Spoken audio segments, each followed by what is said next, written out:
Bom dia para você, estamos entrando no ar com mais um Prosa sobre a Vida. Eu, Alexandra Lieve, recebendo aqui a psicóloga Carolina Zandoná Fornari. Em 2023, nosso primeiro programa. Psicóloga, nós também estamos ao vivo pelo Facebook. O pessoal aí pode mandar o seu comentário também, né? Mandar as suas perguntas, seus questionamentos.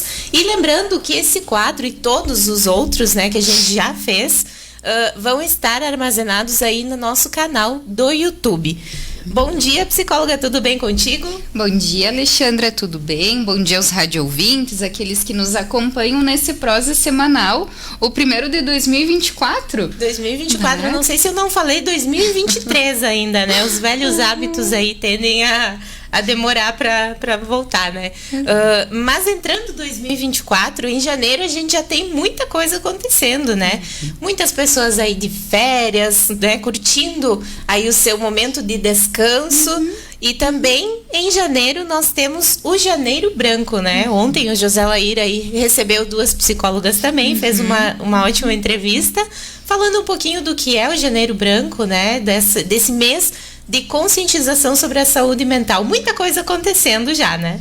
É verdade, Alexandra. Já começamos o janeiro propondo que se possa pensar sobre a vida, sobre a condição humana, sobre saúde e sofrimento psíquico também. E é muito importante a gente tirar esse momento, né, para pensar sobre a saúde mental também, porque eu sei que muita gente faz anualmente aí exames físicos, né? Faz aquele check-up aí e pensa na saúde física. Mas a saúde mental também é muito importante, né, psicóloga? Exato, e quem sabe, né, Alexandre, essa pode ser uma aposta para os nossos programas de 2024, que a gente possa ter um espaço de reflexão, de check-up do ponto de vista psíquico, né, que se possa se servir também esse programa para que a gente possa debater sobre alguns temas pertinentes, sobre as condições humanas, sobre saúde psíquica, sobre relações, sobre trabalho, família, amigos, né, que esse ano possa ser também momentos de exame. Exato. Né? E as pessoas também podem interagir, né? Mandando seus questionamentos aí, que conforme vai passando o tempo, aí a gente vai tentar também abordar esses assuntos, né? Mas entrando no assunto, psicóloga, quando a gente pensa em saúde mental, o que seria a saúde, né, mental? Vamos pensar que saúde mental não é ausência de doenças nem de psicopatologias, né? Da mesma forma que saúde não é mais considerado ausência de doenças.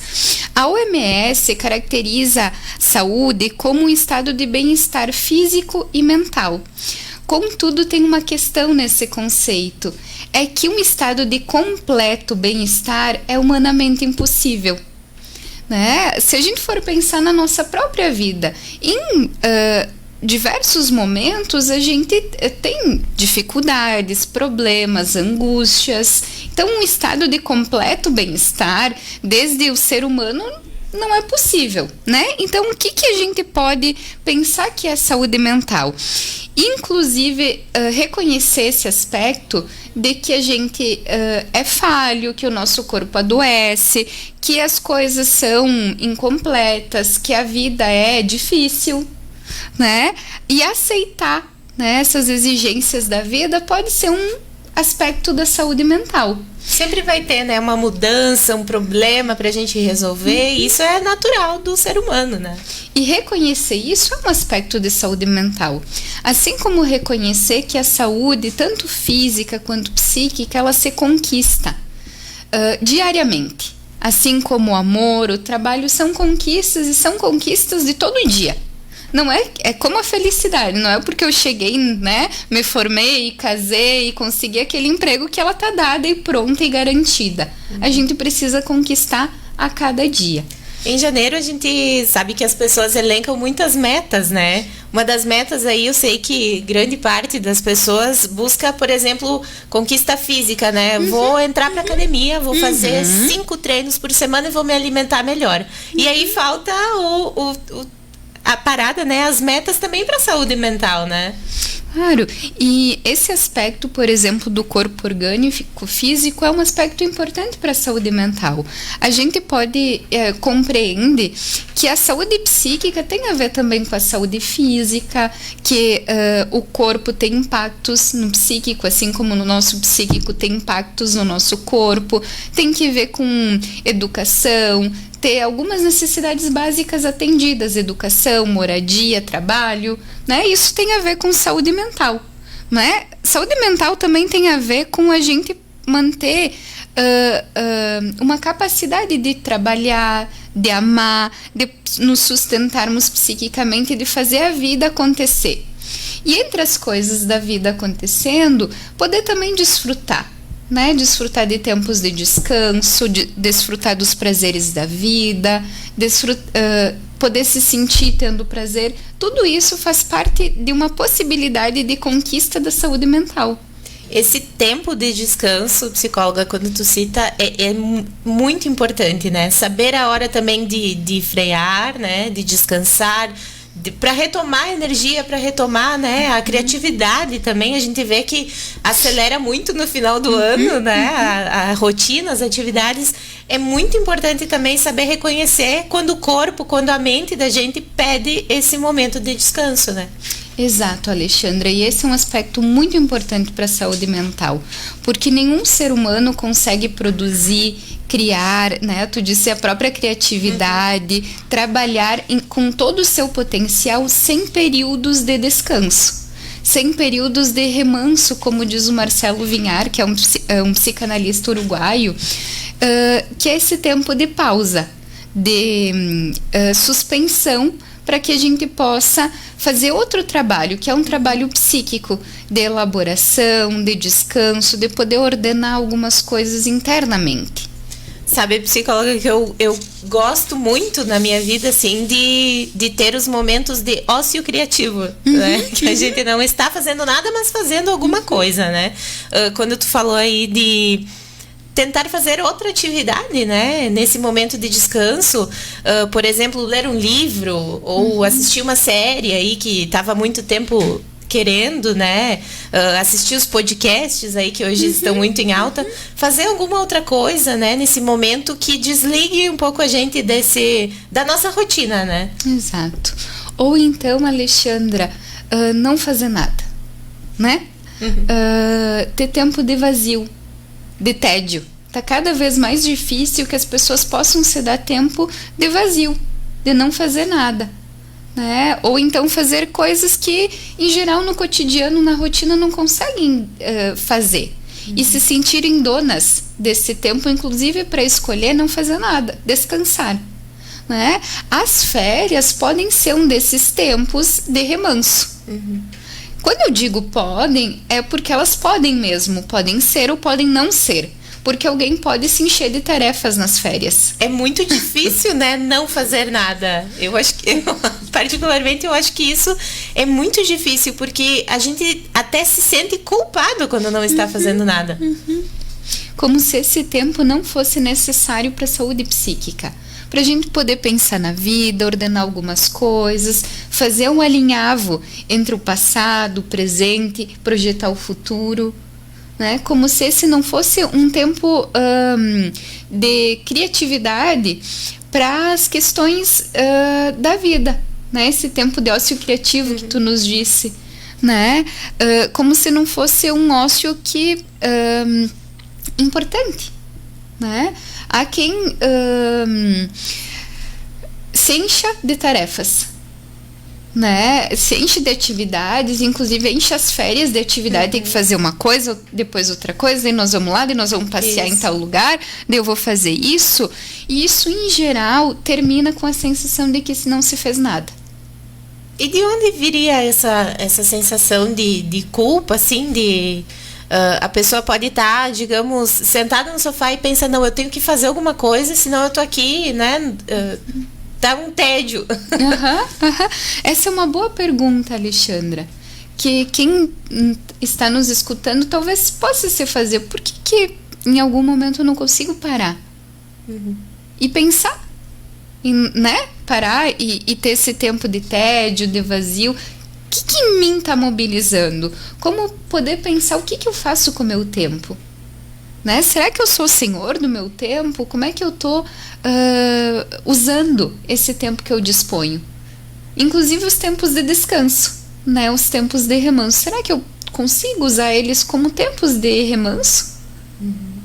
E isso eu acho que influencia bastante também nas relações, né? Porque eu vejo, por exemplo, na minha família, existe o lado que gosta de fazer as coisas quando está de férias, por exemplo, vai viajar.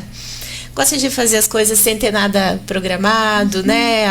A bel prazer aí, como vem, né? Vai fazendo. E no mesmo grupo de pessoas também a outra parte que gosta de ter tudo planejado, de manter a rotina do ano, de acordar cedo, de fazer... Existem as duas polaridades, né? E essa relação também é difícil de manejar. Porque, claro, que o modo como cada um vai administrando o próprio tempo tem impacto nos outros. Né? Isso não fica separado das relações. Né? Inclusive, assim, Alexandra, muitas vezes a gente vive com um tempo de excesso de compromissos, excesso de trabalho, excesso de consumo, excesso de atividades, né? Esse tempo de aceleração. Só que o outro lado da moeda de um excesso sempre é uma falta. E muitas vezes falta tempo para desejar e para pensar nos próprios desejos, para poder tramitar e pensar sobre os seus desejos. Por isso que há pessoas muito ocupadas, que são altamente ocupadas, que têm uma agenda, né, muito apertada, mas que se sentem profundamente com uma sensação de vazio. Eu acho que falta um pouco o propósito, né? Porque às vezes a gente faz muita coisa e para e pensa, poxa, por que eu estou fazendo tudo isso, né? Ou por que eu não estou fazendo? Porque também tem o outro lado, né? Exato. Porque ter um excesso de compromissos pode servir para não assumir outros, por exemplo. Né? E aí, por que eu não faço tal coisa? Será que eu não estou usando o meu tempo com uma coisa para não usar para outra? Essa também é uma pergunta válida. Eu acho que essa nossa prosa psicóloga, ela serve muito agora para o começo do ano, né? Para as pessoas realmente pensarem e refletirem sobre esses temas, né? Por que eu não consigo parar? Por que a minha rotina está do jeito que está? Daqui a pouco está incomodando, né? E é um inconsciente da pessoa, a pessoa não conseguiu aí desmembrar e refletir sobre, né? Exato, Alexandra. Assim, muita gente fica incomodado com o modo como organiza a própria rotina. E isso é importante. Né? Eu fiquei pensando, Alexandra, quando estava organizando assim a nossa prosa, algumas ideias, nesse imaginário cultural que a gente tem da figura do zumbi, do morto-vivo, que a gente escuta nas histórias, nas séries, nos filmes. E por que na nossa cultura essa figura do morto-vivo é uma figura que aparece? E eu fiquei pensando se talvez não tenha a ver com um temor que a gente tem de ser morto-vivo. De estar vivo, mas internamente não vê sentido nas coisas que a gente faz, né? De viver sem sentir, de viver sem pensar. E aí, Alexandra, quem se incomoda com isso tem a chance de não ser um morto-vivo. De procurar, né, o seu sentido, né? O seu propósito na vida. E uma análise pode ser um caminho para poder encontrar esse sentido, para poder se inquietar com essa rotina e entender por que eu estou fazendo desse jeito e como é que eu posso fazer diferente, né? Às vezes assim a gente escuta alguns xistes assim, ainda bem que cheguei porque eu posso sentar agora, deitar, né? E no divã e poder descansar. Né? O momento da análise, né? O momento que eles estão contigo ali também é um momento de descanso para eles, né? Para algumas pessoas. Eu diria que um tempo de remanso, né? Porque é um período em que, obviamente, é muito trabalhoso. É trabalho psíquico e trabalho mesmo. Mas trabalhar sobre alguns conflitos, sobre alguns conteúdos, pode produzir em alguém uma sensação de se sentir aliviado. De poder se sentir fazendo as pazes com aquilo. E isso produz uma sensação de alívio, né? Produz uma sensação de apaziguamento, de angústias, de ansiedades. Alguém também pode usar a sua análise para poder entender o que faz com o seu tempo e poder desfrutar dele genuinamente. Né? Poder fazer as suas próprias escolhas, entender aquilo que faz sentido na sua vida, e muitas vezes tem como efeito uma análise, alguém poder sentir que pode descansar.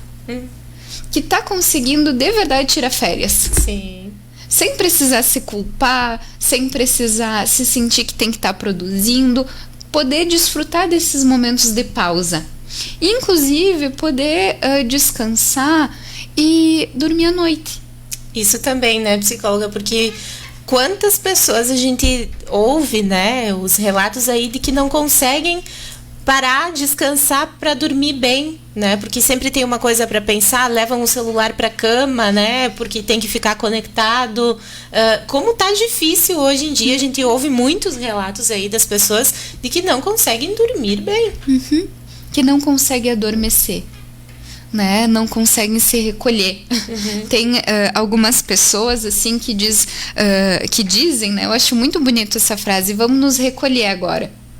Né? E essa frase faz muito sentido, porque adormecer é um movimento de recolhimento a si mesmo, de desligar de algumas questões do mundo e poder fazer esse movimento interno. E aí, nesse processo, muitas coisas podem travar, né? E atrapalhar o sono. E produzir insônia. Tanto a insônia na dificuldade de adormecer, como a insônia nas questões de dormir e acordar, picando o sono. Sim. Né? Muitas pessoas também têm esse modo de insônia. E a insônia pode ter muitas questões, entre elas questões psíquicas, que a gente pode conversar também.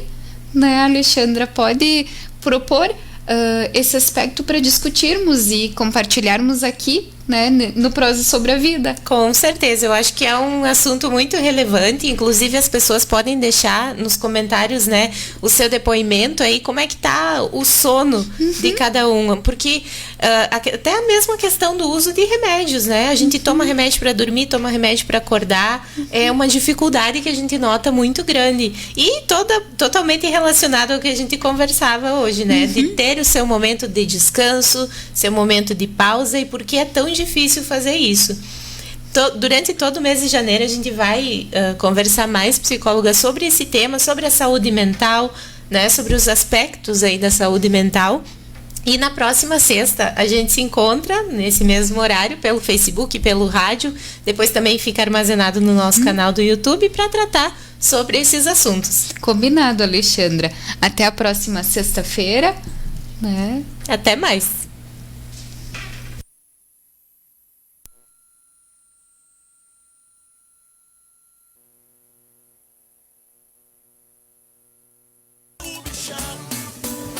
A gente vive falando aí de boca por cima, de balada e pá, mas a hora que o álcool põe fogo na memória, nega.